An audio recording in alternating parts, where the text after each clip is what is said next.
గౌరవనీయులు, ఈరోజు ఎంతో ఉత్సాహంగా అయ్యన్న పాత్రుడు గారిని నేను చాలా రోజులు చూశాను, కానీ ఈరోజు ఎక్స్ట్రా ఎనర్జెటిక్గా కనపడుస్తున్నాడు. చాలా ఉత్సాహంగా ఉన్నాడు.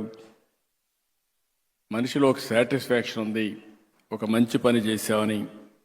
అలాంటి గౌరవ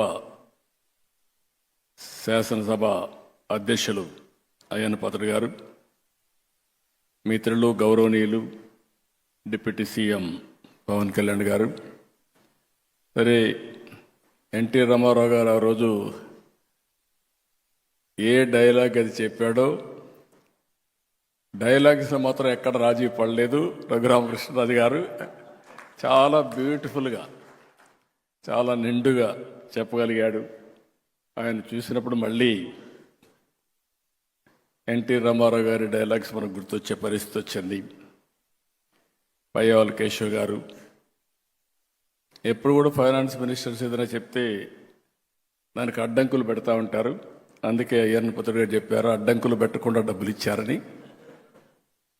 వారిని కూడా మనస్ఫూర్తిగా అభినందిస్తూ, ఇంతవరకు నా జీవితంలో చాలా ఈవెంట్ చూశాను, కానీ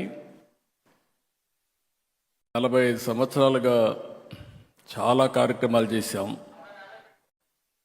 మన నాయకుడు ఎన్టీ రామారావు గారు ఉన్నప్పుడు చేశాం, అంత మునుపు చేశాం, నేను ముఖ్యమంత్రిగా చేశాను. ఈరోజు మీ టాలెంట్ చూసిన తర్వాత ఎక్స్ట్రాడినరీ పర్ఫార్మెన్స్ నా జీవితంలో ఎప్పుడూ చూడలేదు. మీకు ఇన్ని టాలెంట్స్ నాకే అర్థం కాలేదు. Mind boggling. పవన్ కళ్యాణ్ గారు కూడా ఆయన సినిమాలు ఎంటర్టైన్మెంట్, కానీ ఆయన సినిమాల్లో కూడా ఆయన ఇంత ఎంటర్టైన్మెంట్ వచ్చి ఉండదు. ఈరోజు అదుర్స్ మామూలు కాదు.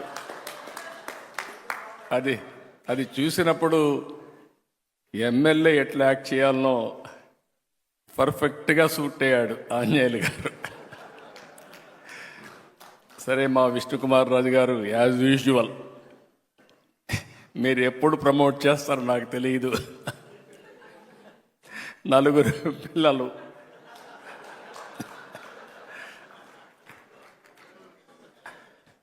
అంటే వినోదం ఒక సందేశం, ఒక సీరియస్ విషయం ఇది. ఆ సీరియస్ విషయం కూడా ప్రజలకు అర్థమయ్యేట్టుగా మీరు చెప్పగలిగారంటే ఎక్సలెంట్ పర్ఫార్మెన్స్. ఎమ్మెల్యే దగ్గరికి వచ్చినప్పుడు మా రవికుమార్ బ్రహ్మారెడ్డి చూస్తే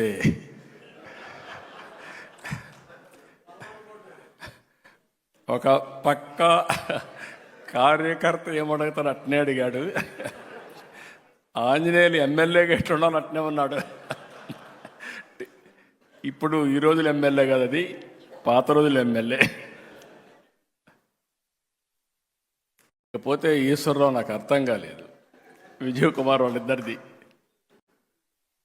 ఎప్పుడు ఈశ్వరరావు ఇంత ఇదిగా నేను నవ్వలేదు, నవ్వు ఆపుకోలేకపోయాను, కంట్రోల్ చేయడం కూడా నా వల్ల కాలేదు. Extraordinary performance. మీ ఇద్దరికి మనస్ఫూర్తిగా అభినందన, ధన్యవాదాలు. అంటే వెరీ సింపుల్. మీరు ఇదే మాదిరిగా ఉంటే కానీ అందరూ ఉంటే హాస్పిటల్స్ అవసరంలా, ఆరోగ్యంగా ఉంటాం, అందరం ఆనందంగా ఉంటాం, స్ట్రెస్సే ఉండదు. మా సత్యకుమార్కి పనే ఉండదు, హాస్పిటల్లో మందులే అవసరం లేదు, ఆ డబ్బులు కూడా వినోదం కోసం ఖర్చు పెడతాడు. అందుకే అడుగుతున్న పయ్యావుల కేశవ్ గారిని, అవసరమైతే హెల్త్ బడ్జెట్ కట్ చేసి ఎంటర్టైన్మెంట్ బడ్జెట్ పెంచండి. It is supplementation. అవసరమైతే కడవన్నీ బడ్జెట్లు కట్ చేసి స్పోర్ట్స్ బడ్జెట్ పెంచండి. ఆటోమేటిక్గా హెల్త్ అనేది, ఈరోజు మీరు చూస్తే బుచ్చయ్య చౌదరి గారిని చూశారు, పడ్డాడు కిందన, తల మీద గాయం ఉంది, కానీ రాజీ పళ్ళ, రక్తం చిందుతా ఉన్నా వేరే వాళ్ళకి స్ఫూర్తినివ్వాలని బ్రహ్మాండంగా పర్ఫార్మెన్స్ ఇచ్చారు. మిమ్మల్ని ఆ వీడియో చూస్తే మాకే అర్థం కాల, మీరు ఒలింపిక్ గేమ్స్ పోతున్నారా ప్రాక్టీస్ నాకే అర్థం కాని పరిస్థితి ఉంది.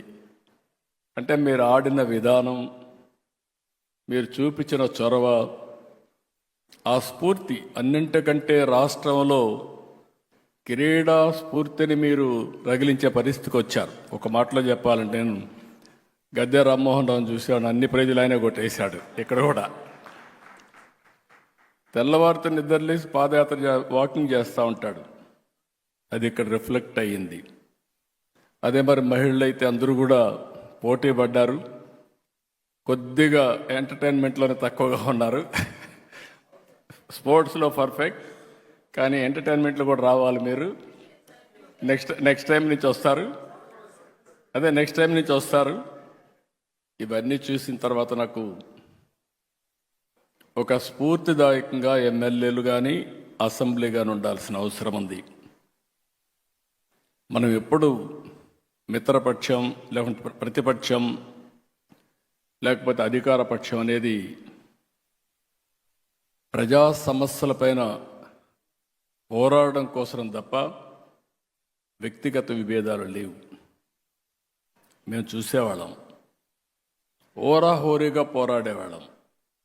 బయట వస్తే పక్కనే లాబీకి వస్తానే ఆప్యాయంగా పలకరించుకునేవాళ్ళం. అది పాలిటిక్స్. ఒక మాటలో చెప్పాలంటే మన రాష్ట్రంలో రాజకీయాలు కలుషితం అయిపోయినాయి. ఏదో బద్ధ శత్రువులుగా. ఓసారి నేను చూశాను, మర్రి చెన్నారెడ్డి గారు ముఖ్యమంత్రి, నేను ప్రతిపక్షంలో ఉన్నాను.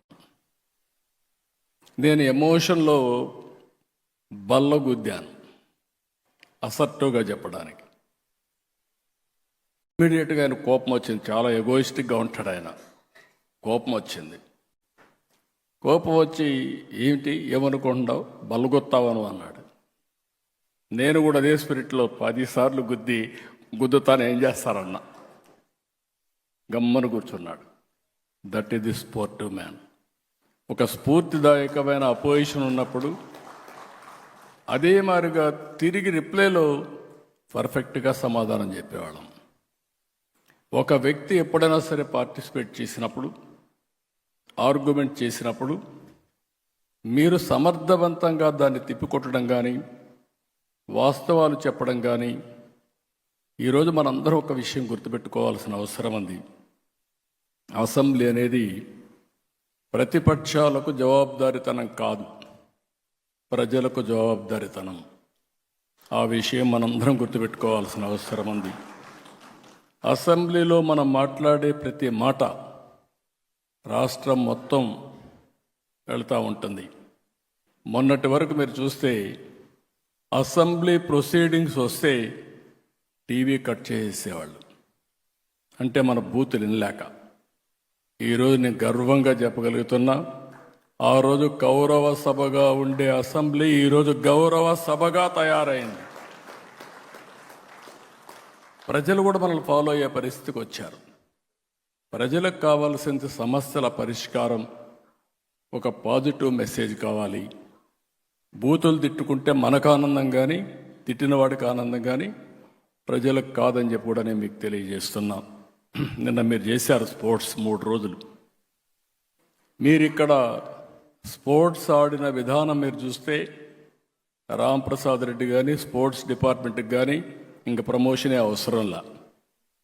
ప్రతి ఒక్క ఎమ్మెల్యే ఈ విధంగా ఆడుతున్నాడు అని అనుకుంటే మనలో అభిమానించే ప్రజలు కూడా స్పోర్ట్స్లో భాగస్వాములు అవుతారు. ప్రతి ఒక్కరు కూడా గుర్తుపెట్టుకోవాల్సిన అవసరం ఉంది. లైఫ్ లాంగ్ స్పోర్ట్స్ అనేది జీవితంలో ఒక మేజర్ కార్యక్రమంగా ఉండాలి. చిన్న పెద్ద అనే వ్యత్యాసం లేదు. ప్రతి ఒక్కరికి ఫిజికల్ యాక్టివిటీ ఇంపార్టెంట్. అలాంటి స్పోర్ట్స్ని మనం ఇక్కడే కాదు, పిల్లల్లోనే కాదు, అందరిలో ప్రమోట్ చేయాల్సిన అవసరం ఉంది. ఏది ఏమైనా ఈరోజు మాత్రం ఎప్పుడూ చూడనటువంటి బ్రహ్మాండమైనటువంటి కల్చరల్ ప్రోగ్రామ్స్ దగ్గర నుంచి, స్పోర్ట్స్ ప్రోగ్రామ్స్ దగ్గర నుంచి అసెంబ్లీ కూడా నేను చూశాను. ఎవరికి ఎవరు పోటీపడి మాట్లాడారు, సబ్జెక్ట్ పర్ఫెక్ట్గా చేశారు. ఒక మీనింగ్ఫుల్ అసెంబ్లీ జరిగింది. దానికి నేను గర్వపడుతున్నానని చెప్పి కూడా నేను మీకు తెలియజేస్తున్నా. ఇప్పుడే పవన్ కళ్యాణ్ గారు అన్నారు, మీరందరూ ఎన్డీఏలో ఉండే ఆల్ ఎమ్మెల్యేలు మీరు శాశ్వతంగా ఎమ్మెల్యేలుగా ఉండాలి. ఈ విషయం మీరు గుర్తుపెట్టుకోవాలి. అది సాధ్యం. గుజరాత్లో 5వ గవర్నమెంట్స్లో గెలిచారు. ప్రధానమంత్రి నరేంద్ర మోడీ గారు 3వ గెలిచారు. దీనికి కారణం ప్రజలకు ఏం కావాలనో ఆ పనులు మనం చేసి ఆ విషయాలు సమర్థవంతంగా ప్రజలకు చెప్పగలిగితే ఎప్పుడూ ప్రజలు మనతో ఉంటారు. ఆ విషయం గుర్తుపెట్టుకోవాల్సిందిగా నేను మిమ్మల్ని కోరుకుంటూ, ఇప్పుడే కూచిపూడి, నా మనసుకు దగ్గరుండేది కూచిపూడి. ఎందుకు నేను ఈ మాట వాడుతున్నానంటే, తెలుగు వారి యొక్క వారసత్వం కూచిపూడి. నేను అందుకే కూచిపూడి మీరు చూస్తే ఆ గ్రామాన్ని డెవలప్ చేసి ఆ ప్రాంగణాన్ని బ్రహ్మాండంగా డెవలప్ చేసి ప్రపంచంలో ఎవరైనా సరే కూచిపూడికి వచ్చి ఆ స్ఫూర్తిని తీసుకొని ఈ కూచిపూడి ప్రపంచం అంతా వెళ్ళాలని నా ఆలోచన. ఈరోజు నేను మనస్ఫూర్తిగా ఈ పిల్లల్ని అభినందిస్తున్నా, వాళ్ళ మాస్టర్ని అభినందిస్తున్నా. అయ్యన్న పాత్రుడు గారు చాలా హ్యాపీగా చెప్పారు. నేను కూడా మిస్ అయ్యాను, కానీ తప్పకుండా ఆ వీడియో చూస్తా. రేపు ప్రధానమంత్రి గారు వచ్చినప్పుడు వీళ్ళ ప్రోగ్రాం ఉంటుందని చెప్పి కూడా నేను మీకు తెలియజేస్తున్నా. ఎందుకు నేను ఈ మాట వాడుతున్నానంటే, కూచిపూడి ప్రపంచం మొత్తం తీసుకెళ్ళాలి. మనకు 2 వారసత్వాలు ఉన్నాయి. ఒకటి వెంకటేశ్వర స్వామి, రెండోది కూచిపూడి. Is our culture. అది మన వారసత్వ సంపద. ఈ 2 కూడా తీసుకుపోవాల్సిన అవసరం ఉంది. ఏది ఏమైనా మళ్ళీ చెప్తున్నా, ఈరోజు నా జీవితంలో నేను ఎంటర్టైన్ చేసిన విధానం చూసిన తర్వాత నా లైఫ్లో ఎప్పుడు కూడా నేను చాలా రిజర్వ్డ్గా ఉంటానని చెప్పి అనుకునేవాళ్ళు. అలాంటిది నాకే నవ్వు ఆపలేక చాలా, ఒక మాటలో చెప్పాలంటే ఎవ్రీ ఇన్సిడెంట్. గుమ్మడి గోపాలకృష్ణ గారు ఆ స్క్రిప్ట్ తయారు చేయడం, కల్చరల్ ప్రోగ్రాంలో మొన్నటి వరకు ఆయనే పాడేవాడు, ఇప్పుడు అందరి దగ్గర పాడిచ్చాడు. సంతోషం. అంటే మీ దగ్గర ఐడియాస్ ఉన్నాయి, మీ ఐడియాస్ టాలెంట్స్ ఉండే వాళ్ళకి అందిస్తే ఏ విధంగా పనిచేస్తారనేది ఈరోజు పర్ఫార్మెన్స్ బట్టి తెలుస్తుంది.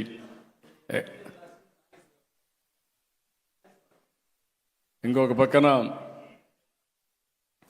ఆ టీం అంతా కూడా ఎక్కడికక్కడ అందరినీ చూస్తే ప్రాక్టికల్గా రాశారు. స్క్రిప్ట్లన్నీ ఒక మెసేజ్ కింద చేశారు. ఎన్డీఏ ప్రభుత్వం ఏదైతే అనుకుంటున్నామో దానికి అనుగుణంగా మీరు చెప్పగలిగారు. దీనికి మళ్ళీ అందరిని అభినందిస్తూ, ఒక మాటలో చెప్పాలంటే నెక్స్ట్ ఇయర్ కూడా పెట్టమంటున్నారు అయ్యన్న పాత్రుడు గారు. నెక్స్ట్ ఇయర్ కూడా పెడతాం, దీనికంటే బెటర్గా చేస్తామని మాకు అష్యూరెన్స్ ఇస్తే ఎన్నిసార్లైనా పెట్టచ్చు మీరు. అలాంటి వండర్ఫుల్ ఈవెంట్ ఇది. Excellent. Congratulations. All the best. Excellent performance. Hands off to you. Thank you అనడం. ధన్యవాదాలండి. ఇప్పుడు గౌరవ ఆర్థిక మరియు ప్రణాళిక వాణిజ్య పన్నులు శాసన వ్యవహారాల శాఖ మంత్రి వర్యులు శ్రీ పయ్యావుల కేశవ్ గారిచే ముగింపు ఉపన్యాసం వందన సమర్పణ చేయవలసిందిగా కోరుతున్నాం.